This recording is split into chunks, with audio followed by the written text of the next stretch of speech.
भैया आहे।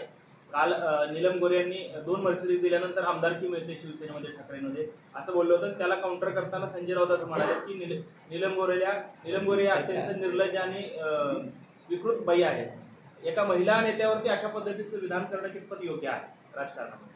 मला वाटतं की संजय राऊत जे बोलतात तिकडे काय फार लक्ष दिलं पाहिजे असं नाही। कारण आता संजय राऊत हे आरोप करण्यामध्ये एक्सपर्ट आहेत, ते पत्रकार आहेत, साहित्यिक आहेत, आमचे चांगले मित्र आहेत आणि एक उद्धव ठाकरे यांना चांगला पुरवठा मिळालेला आहे। म्हणजे आपल्या अपोजिशनला तोंड देण्यासाठी समर्थपणे ते त्याचा प्रयत्न करतात, पण कुठल्या विषयावर लगेच त्यांची रिॲक्शन येते।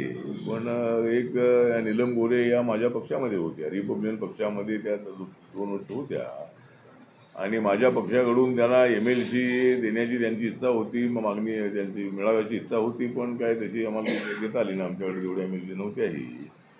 त्यामुळे त्या BJPमध्ये गेल्या, आपल्या शिवसेनेमध्ये गेल्या आणि उद्धव ठाकरे यांनी त्यांचा मोठा सन्मान केलेला आहे आणि शिवसेना वाढवण्यामध्ये त्यांचाही सहभाग आहे। त्यामुळं मला वाटतं की आता त्या 2 गाड्यांचं काही मला माहीत नाही आहे, त्या कुठल्या गाड्या फॉर्च्युनर होत्या की कोणत्या गाड्या होत्या मला माहीत नाही। 2 मर्सिडीज गाड्यांचं काय मला माहीत नाही आणि मला वाटतं उद्धव ठाकरेंना काय एवढ्या गाड्यांची आवश्यकता नसेल, एवढ्या मर्सिडीज गाड्या घेऊन काय करणार ते। पण तरी त्यांच्या या विधानाचं आपण हे करणार का, चौकशी मागणी करणार का? त्यांनी जे विधान केलेलं आहे आता एक तर जरी नीलम गोरे यांनी असं म्हटलं असलं तरी या विकृत बाई आहेत किंवा अशा पद्धतीचा अपमान करणं हे संजय राऊत यांना सोबत नाही आहे आणि त्यांनी त्याला दुसऱ्या पद्धतीने उत्तर द्यायला काही हरकत नव्हती। पण या विकृत बाई असं म्हणून त्यांनी महिलांचा अपमान करणं योग्य नाही, त्यांनी त्या संबंधामध्ये माफी मागावी अशी आपली सूचना।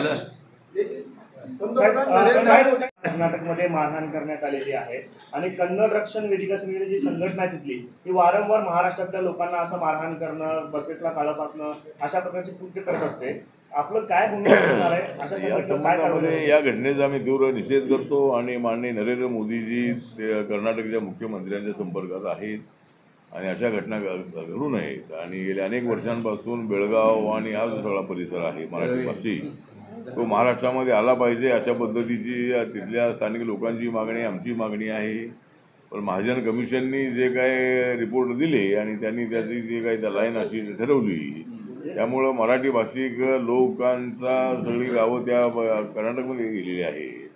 त्यामुळं आणि हा विषय आता कोर्टामध्ये आहे। त्यामुळं मला वाटतं की जसं मराठी फलकांना काळं फासणं किंवा बसेस दगडफेक करणं योग्य नाही आहे। तिथल्या कर्नाटकच्या मुख्यमंत्र्यांनी तिकडे लक्ष द्यावं आणि अशा घटना घडू नयेत आणि कोर्टाचा निकाल जो येईल तो सर्वांना मान्य असेल, त्यामुळं कोर्टाच्या निकालाकडे आपण लक्ष दिलं पाहिजे। पण आमची अजूनही मागणी आहे की बेळगावमधला जो परिसर आहे मराठी भाषिक, तर त्या मराठी भाषिक परिसराला त्या ठिकाणी आमच्या महाराष्ट्रामध्ये तो विभाग आला पाहिजे अशी आमची अजूनही मागणी आहे। पण या झालेल्या घटनेचा आम्ही निषेध करतो की हे असं करणं ठिकाणी करू नये। धनंजय मुंडेंनी राजीनामा द्यावा, साहित्याच्या क्षेत्रामधून विद्रोही साहित्य संमेलनातून हा प्रस्ताव आलाय की धनंजय मुंडेंनी राजीनामा द्यावा, याच्याकडे कसं बघताय? धनंजय मुंडेंनी राजीनामा द्यायचा की नाही ते अजितदादा पवार आणि धनंजय मुंडे यांनी ठरवलं पाहिजे। त्याच्यामध्ये जो वाल्मिकी कराड होता हा या संतोष देशमुख यांच्या मर्डरमधला जो मुख्य सूत्रधार होता, त्याला पोलिसांनी पकडलेलं आहे, त्याला मुकायला लावलेलं आहे, त्याच्यावर 302 केसी टाकलेली आहे। पण आता धनंजय मुंडेचा डायरेक्ट या खुनाशी काही संबंध असल्याचं कुठंही काही दिसत नाही आहे। त्यामुळे नैतिक आधारावर त्यांनी राजीनामा द्यावा अशी अनेक लोकांची मागणी आहे, त्याचा विचार त्यांनी करावा। पण या मर्डरच्या काही केसमध्ये त्यांचा डायरेक्ट संबंध नाही आहे। पण ही गोष्ट खरी आहे की वाल्मिकी कराड यांच्यासोबत त्यांचे अत्यंत चांगले संबंध होते किंवा ते चांगले जवळचे मित्र होते आणि त्या वाल्मिकी कराड यांनी पूर्ण त्या जिल्ह्यामध्ये धुमाकूळ माजवलेला होता, हे सगळे रिपोर्ट आल्यानंतर आपल्या लक्षात आलेलं आहे।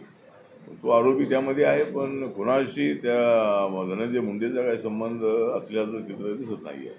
साहेब, जात पडताळणीचा विषय आहे। जात पडताळणी मोदी यांनी लोकसभेच्या प्रचारादरम्यान मोदी जैविक माझा जन्म झाला नाही असं त्यांचं, मोदींचा जन्म हा जैविक नाही असं त्यांचं एक विधान होतं आणि त्या विधानावर साहित्य संमेलनाध्यक्ष तारा भवाळकर म्हणतायत की तो विधान हे चुकीचं आहे आणि साहित्याच्या बाबतीमध्ये ते संत परंपरेचे उदाहरणं देऊन मोदींच्या त्या वक्तव्याचा निषेध व्यक्त करतायत.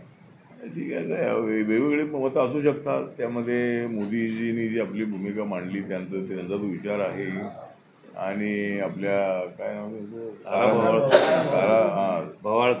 तारा भवाळकर जे आहेत त्या महिला आहेत, मोठ्या साहित्यिका आहेत, विचारवंत आहेत. आणि त्यांनी त्या ठिकाणी भूमिकाही तिथे चांगली मांडलेली आहे. गौतम बुद्धांच्या बद्दल त्यांनी चांगली भूमिका मांडलेली आहे. त्यामुळं त्यांनी हे मांडलेलं आहे की जर बुद्धाला 14वा कुठला अवतार म्हणतात? विष्णूचा 9वा अवतार. जर विष्णूचा 9वा अवतार जर म्हणतात तर मग बुद्धाची मूर्ती तिथे ठेवली पाहिजे असं त्यांनी सांगितलेलं आहे. पण तरीही अनेक हिंदू नेत्यांच्या कार्यकर्त्यांच्या घरामध्ये बुद्धाची प्रतिमा आपल्याला पाहायला मिळते. अनेक ठिकाणी 5 स्टारच्या हॉटेलमध्ये गेला तर ऑल इंडियामध्ये बुद्धाच्या मूर्ती तर पाहायला मिळतात. त्यामुळं बुद्धाची जी विश्वशांतीची भूमिका आहे ती सगळ्यांना मान्य आहे. पण आपण जो प्रश्न विचारला आहे त्याबद्दल मतभिन्नता असू शकते. सगळ्यांना आपलं मत मांडण्याचा अधिकार आहे. मोदीजीने आपलं मत मांडलं आणि ताराताईंनी आपलं मत मांडलेलं आहे. बंधुप्रेम न्यूज चॅनलला लाईक, सबस्क्राईब व बेल आयकॉन दाबायला विसरू नका. धन्यवाद.